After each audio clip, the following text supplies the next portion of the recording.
Selamat malam semuanya yang hadir malam ini.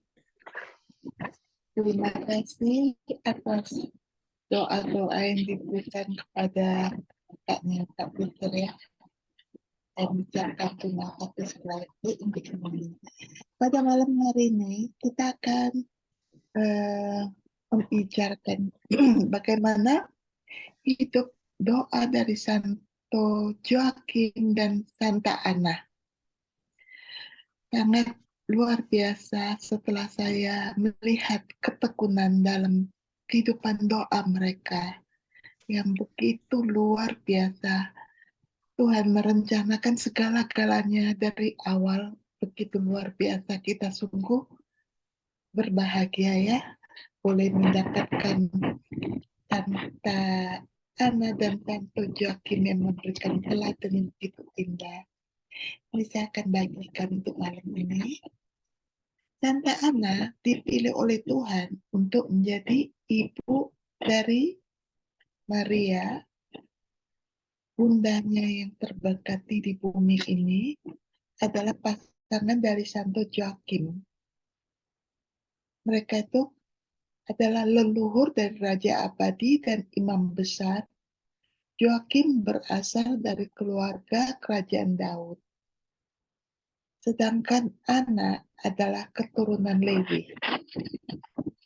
Jadi di sini saya memulainya pada saat yang sangat mirip dengan keadaan kita saat ini ya, ketika ular purba yang telah menginfeksi seluruh bumi dengan napasnya yang beracun dan tampaknya menikmati terjadi pengontrolan damai atas diri manusia-manusia yang telah buta akan akal sehat. Ketika kesombongan manusia berkuasa dan orang bodoh menjadi tidak terhitung banyaknya. Ketika keadilan dari Tuhan memiliki alasan yang sangat baik untuk memusnahkan semua ciptaan dan mereduksinya menjadi ketiadaan aslinya. Ya seperti keadaan kita sekarang ini, kita mengalami hal yang sama. Ini adalah Santo Joakim dan Santa Ana disiapkan dan diciptakan oleh dekret utama menurut hatinya Allah Bapa sendiri. Jadi Tuhan mengarahkan perhatiannya pada atribut belas kasihnya, mengirimkan ke dunia dua tokoh paling terang untuk mengumumkan datangnya fajar matahari keadilan, yaitu Kristus keselamatan kita. Jadi dari sini dimulai ceritanya. Santo Joakim memiliki rumahnya, keluarganya, dan relasinya di Nazaret, di Galilea.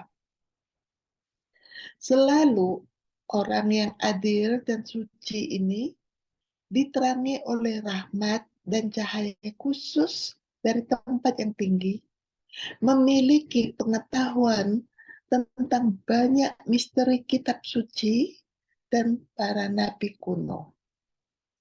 Dalam doa yang terus-menerus dan sungguh-sungguh dia meminta kepada Tuhan pemenuhan janji-janjinya. Dan iman serta kasihnya menembus surga. Doa-doanya terobos ke surga. Dia adalah orang yang paling rendah hati dan murni, menjalani kehidupan yang paling suci dan tulus. Namun, dia paling serius dan bersungguh-sungguh dan sangat rendah hati dan jujur. Doa-doanya didengar dan digenapi dengan kehendak ilahi bahwa Joakim dan Ana akan bersatu dalam pernikahan dan menjadi orang tua dari Dia, yaitu Maria, yang akan menjadi bunda dari Tuhan yang berinkarnasi.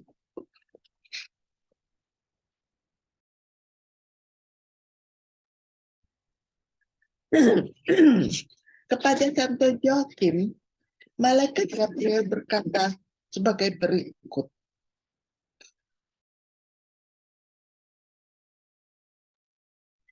Joachim, semoga engkau diberkati oleh tangan kanan yang maha tinggi.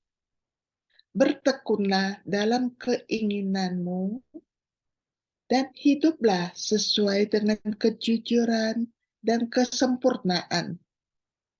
Ini adalah kehendak yang maha kuasa, bahwa engkau menerima Ana sebagai pasanganmu, karena Tuhan telah mengunjunginya dan memberkatinya.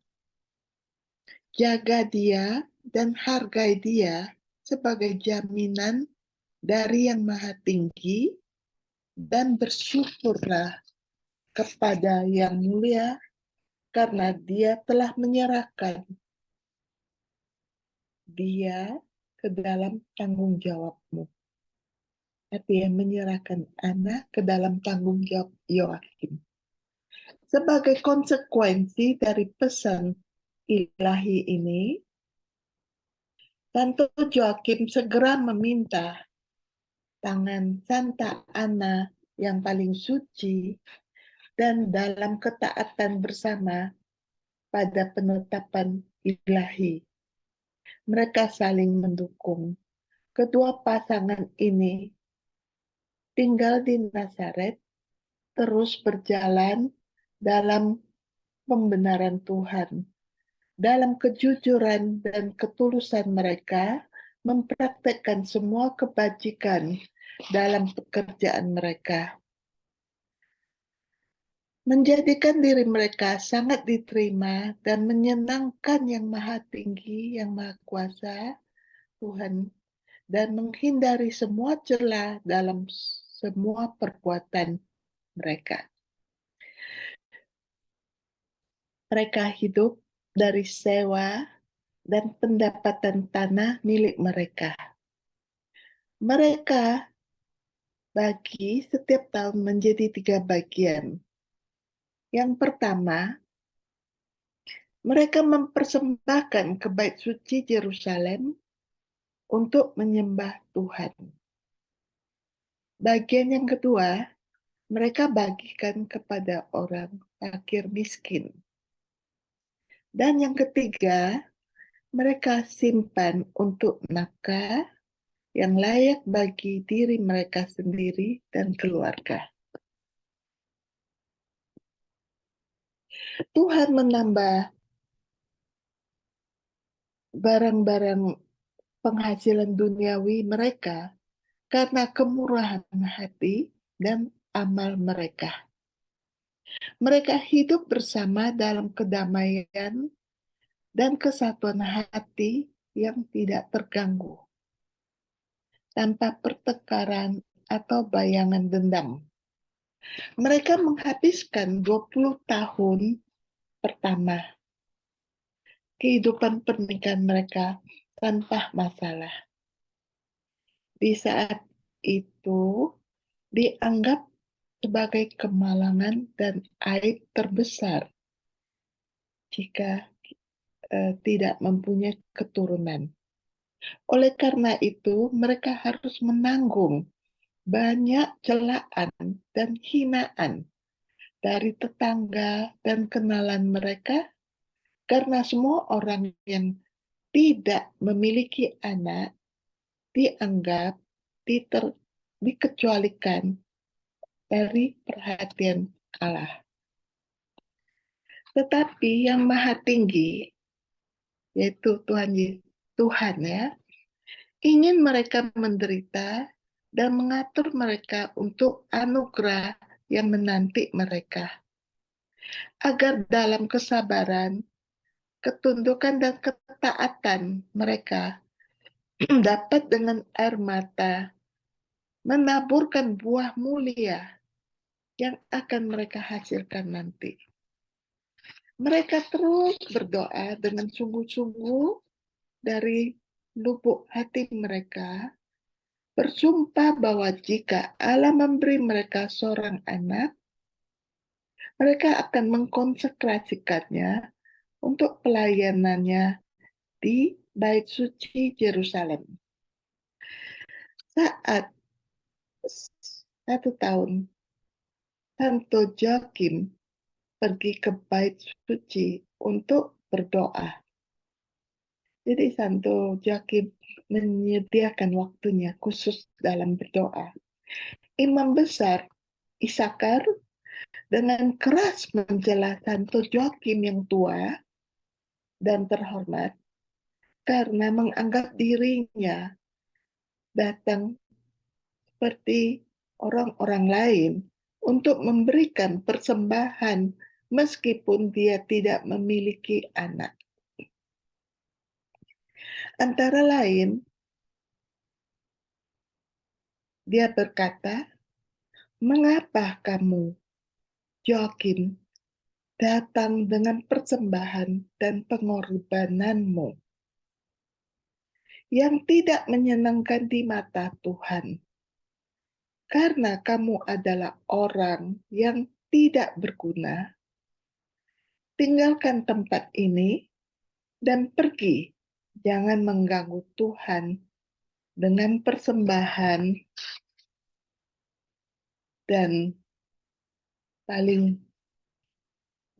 dengan persembahan dan pengorbananmu yang tidak berkenan kepadanya." Jadi Isakar, imam besar itu, memperolok-olokkan Yoakim. Kata-katanya ini sangat keras sekali ya. "Mengapa kamu, Yoakim, datang dengan persembahan dan pengorbananmu yang tidak menyenangkan di mata Tuhan? Karena kamu adalah orang yang tidak berguna. Tinggalkan tempat ini dan pergi. Jangan mengganggu Tuhan dengan persembahan dan pengorbananmu yang tidak berkenan kepadamu." Sedih sekali kalau mendengar seorang imam besar berbicara hal itu ya. Orang suci ini, Joachim, dengan penuh rasa malu dan kebingungan, dengan cinta yang rendah hati, berkata kepada Tuhan, "Tuhan, Tuhan yang Maha Tinggi, atas perintah dan keinginanmu, aku datang ke Bait Suci. Dia yang menggantikanmu membenciku. Dosa-dosaku pantas mendapatkan aib ini. Tetapi karena aku menerimanya sesuai dengan keinginanmu, jangan membuang makhluk ciptaan tanganmu." Betapa mulianya hati Santo Joachim ini ya. Dia mendoakan imam tersebut dengan begitu penuh kasih. Santo Joachim dengan penuh kesedihan, meskipun ada rasa damai dan puas di hatinya, bergegas pergi dari Bait Suci ke sebuah peternakan, semacam gudang ya, yang dia miliki, dan di sana dalam kesendiriannya, dia memanggil Tuhan selama beberapa hari. Ini doanya Santo Joachim. Dengar dengan baik ya, begitu indahnya doanya ini. "Tuhan yang Maha Tinggi dan kekal, yang kepadanya seluruh keberadaan dan pemulihan umat manusia bergantung. Bersujud di hadapan-Mu yang hidup, aku memohon kebaikan-Mu yang tak terbatas untuk melihat penderitaan jiwaku, untuk mendengarkan doa-doaku dan doa-doa hamba-Mu, Ana." Di matamu, semua keinginan kami terwujud, dan jika aku tidak layak untuk didengarkan, jangan hina pasanganku yang rendah hati. Tuhan Allah Abraham, Ishak, dan Yakub, nenek moyang kami yang pertama, jangan menyembunyikan kebaikanmu dari kami, dan jangan izinkan, karena Engkau adalah Bapa, bahwa aku terhitung di antara orang-orang terkutuk dan orang buangan dalam persembahanku. Karena Engkau tidak memberi aku masalah, ingatlah ya Tuhan, pengorbanan dan persembahan para hamba dan nabi-Mu, leluhurku, dan lihatlah karya mereka yang menyenangkan mata ilahimu.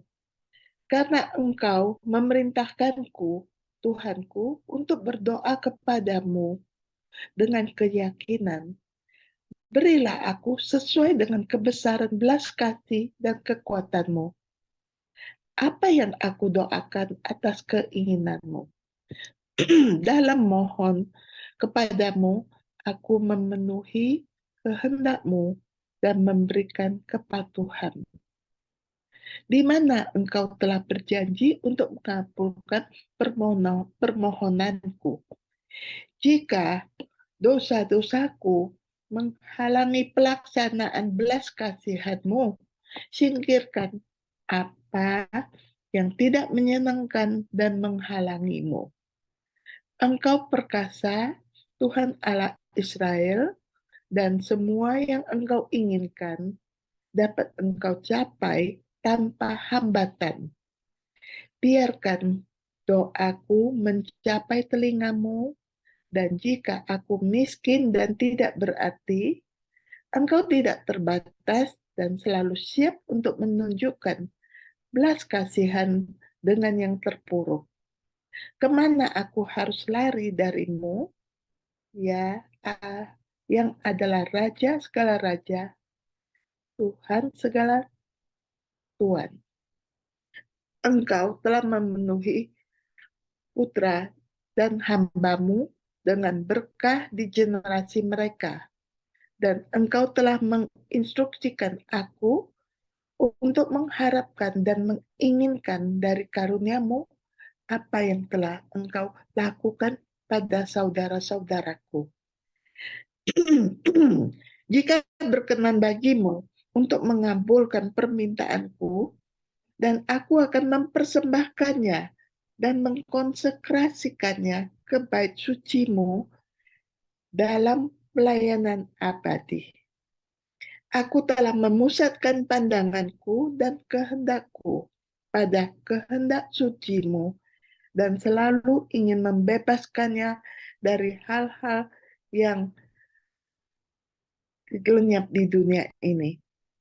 Penuhi aku apa yang menurut kesenangan-Mu, dan bergembiralah jiwa kami dengan tercapainya harapan kami.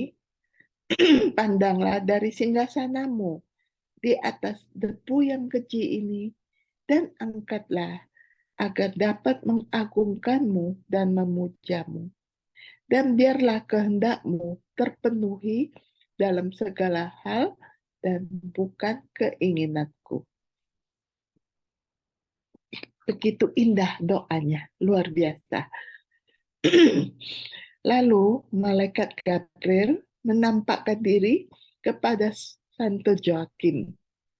Ketika dia sedang berdoa, berkatalah malaikat Gabriel, orang yang adil dan jujur, yang maha kuasa dari singgasananya, yang berdaulat, telah memperhatikan keinginanmu dan telah mendengar desahan dan doamu dan telah membuatmu beruntung di bumi ini.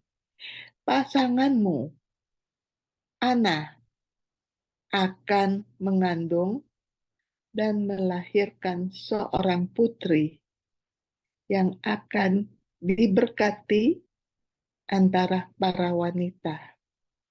Bangsa-bangsa akan mengenalnya sebagai yang terberkati.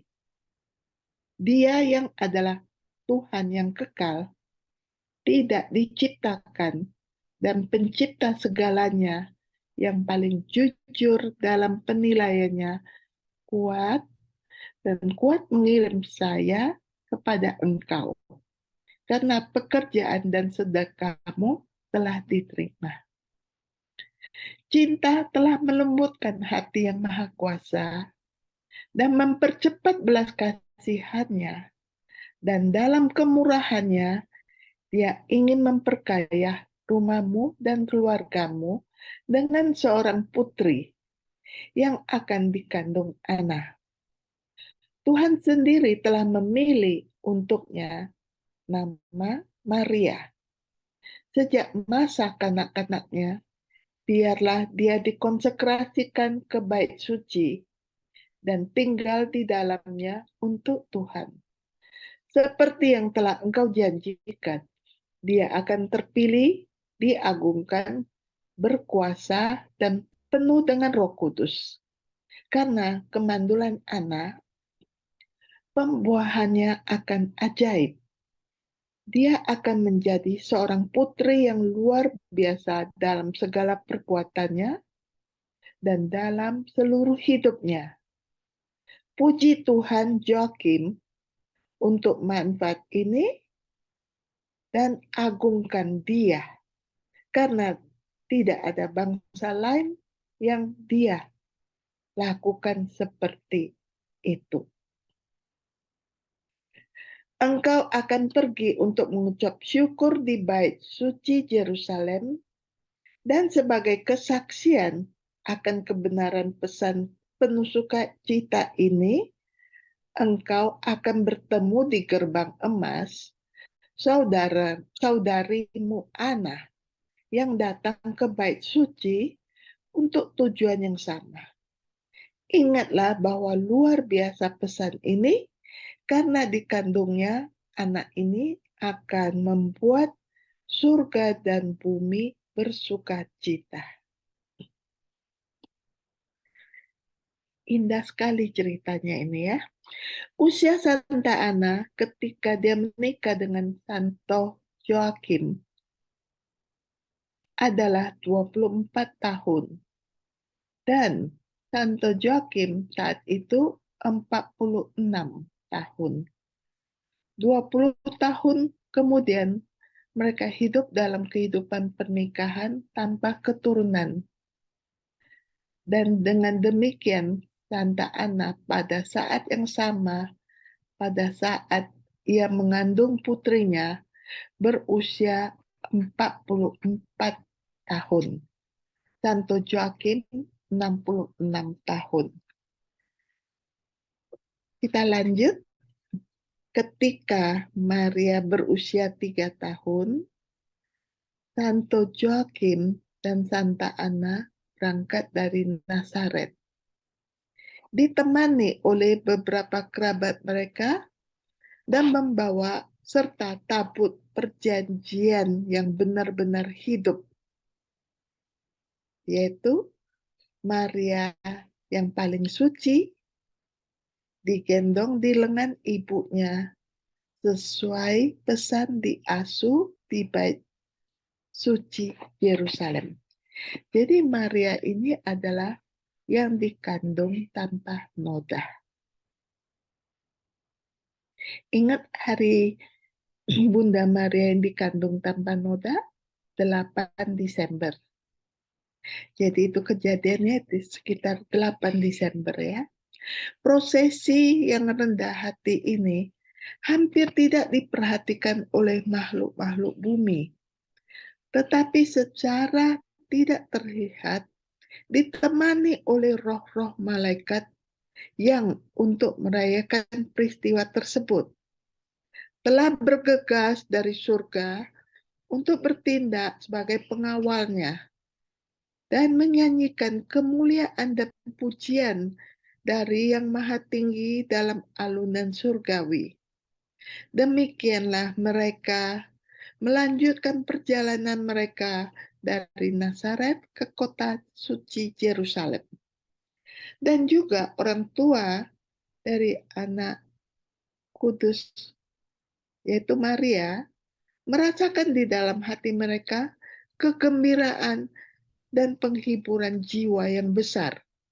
Ketika mereka sampai di bait suci, Maria berbalik dan berlutut di depan Santo Joakim dan Santa Ana, meminta restu mereka dan mencium tangan mereka untuk memberikan dirinya untuk didoakan mereka di hadapan Tuhan.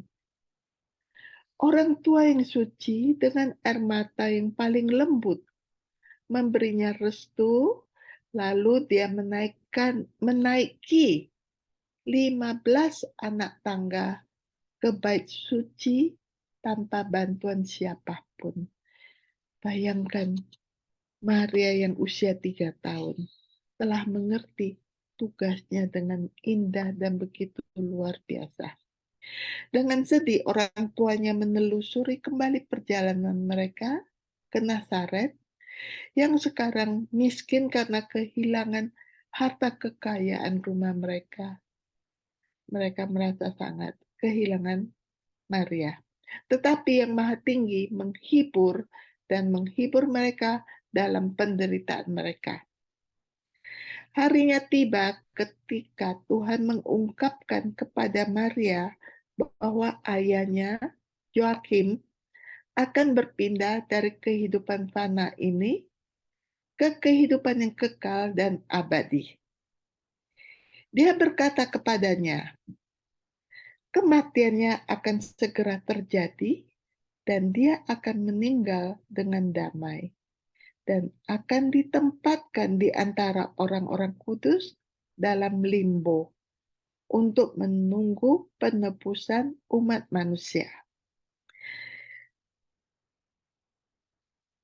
Anak kudus Maria ini berdoa dengan sungguh-sungguh untuk ayahnya Santo Joakim, memohon kepada Tuhan untuk memberinya rahmat untuk bergantung kepadanya sebagai Tuhannya yang kuat dan benar dalam perjalanannya melalui kematian yang diberkati, dan meminta Tuhan untuk membela Joakim melawan iblis terutama pada saat itu, melindunginya dan menjadikan dia di antara orang-orang pilihan.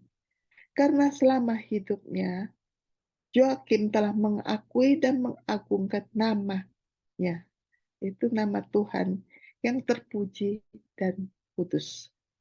Tuhan menerima petisi ini dan menghibur anak surgawi ini dengan meyakinkannya bahwa dia, Tuhan, akan membantu ayahnya sebagai pemberi hadiah yang paling berbelas kasih dan baik hati bagi mereka yang mencintai dan melayani dia.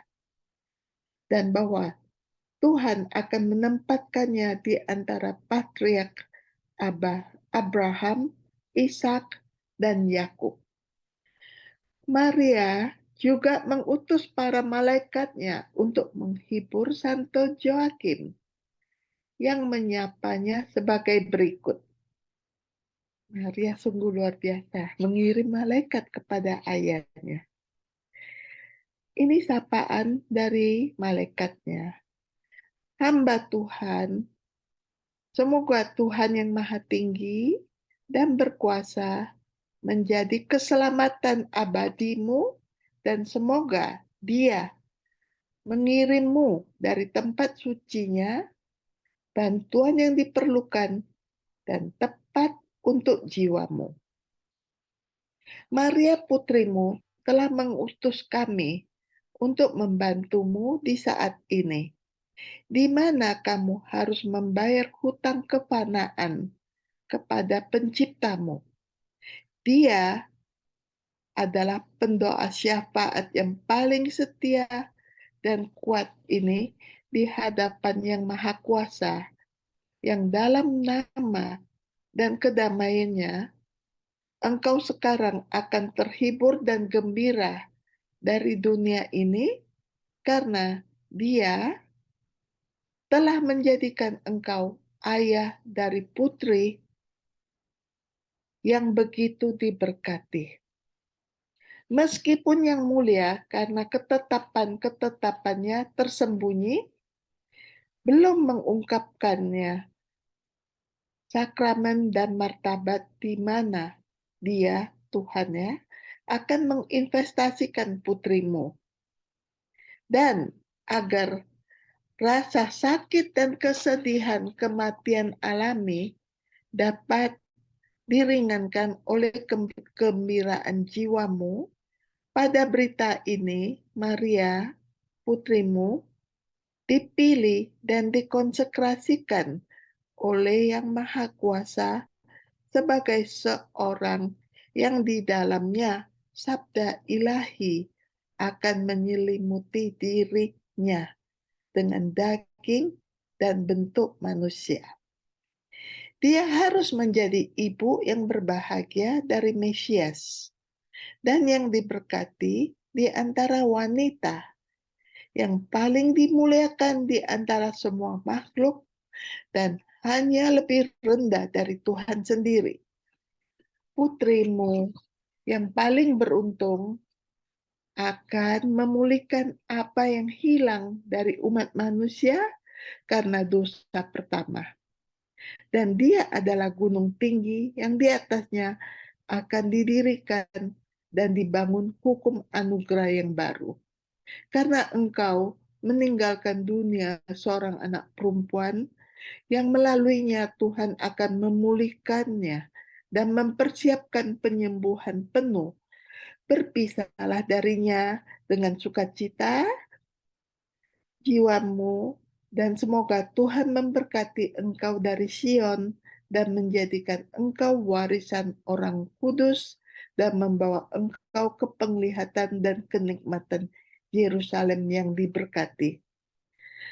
Selama kata-kata para malaikat suci kepada Santo Joakim ini, pasangannya Santa Ana yang suci berdiri di kepala tempat tidurnya. Dengan watak ilahi, dia mendengar dan memahami apa yang mereka katakan. Pada saat yang sama, Patriark Suci kehilangan penggunaan ucapan dan melangkah ke jalan yang umum bagi semua manusia. Dia memulai penderitaannya dalam perjuangan yang luar biasa antara kegembiraannya atas pesannya dan rasa sakit kematiannya. Dalam konflik kekuatan batin jiwanya ini, dia melakukan banyak tindakan cinta ilahi, iman, kekaguman, pujian, ucapan syukur, kerendahan hati, dan tindakan heroik dari banyak kebajikan lainnya. Dengan demikian, terserap dalam pengetahuan tentang misteri yang begitu ilahi, dia sampai pada akhir kehidupan alaminya dan meninggal sebagai kematian yang berharga dari orang-orang kudus. Jiwa sucinya dibawa oleh para malaikat ke limbo, para leluhur dan jiwa yang adil.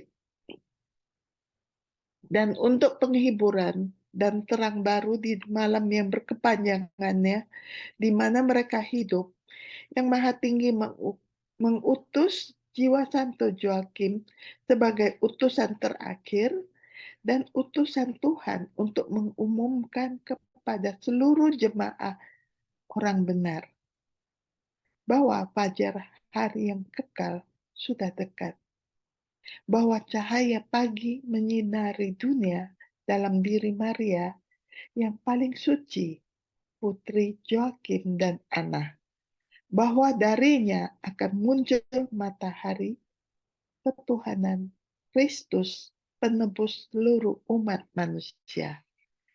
Berita besar ini didengar dan diterima oleh para bapa suci dan orang-orang yang benar dalam limbo. Dengan pesta ulang tahun dan dalam kegembiraan mereka menyanyikan banyak lagu-lagu ucapan syukur kepada Yang Maha Tinggi. Jadi hari raya Santo Joakim yaitu 16 Agustus.